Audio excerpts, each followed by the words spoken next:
ఎండ అయితే అసలు మామూలుగా కొట్టడంలే మామ. హలో ఫ్రెండ్స్, నేను మీ రాయలసీమ గురుని. ఈ రోజు వచ్చేసి డే 14 రంజాన్ మామ. ఈ వ్లాగ్ కూడా సీదా మస్జిద్ అనేది స్టార్ట్ చేయబోతున్నాము. ఎందుకంటే డైలీ రొటీన్ లైఫ్ మంచం మీద లేస్తున్నా, మస్జిద్కి వస్తున్నా, సెహరీ చేస్తున్నా. అలా కాకుండా మస్జిద్లో ఉండి మస్జిద్లో సెహరీలు ఏం చేస్తున్నారు, ఏం వండుతున్నారు, ఏం ఐటమ్ చేస్తున్నారు చూపిస్తా, చూసేయండి మామ.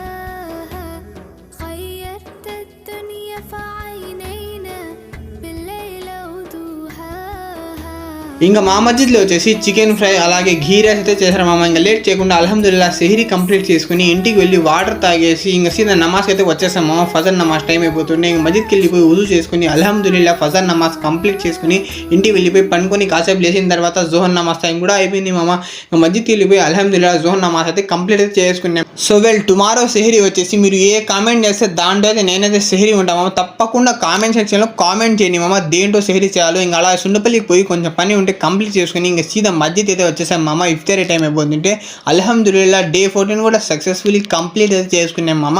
వీడియో నచ్చితే లైక్ అండ్ ఫాలో చేసుకోండి. కలుద్దాం డే 15లో.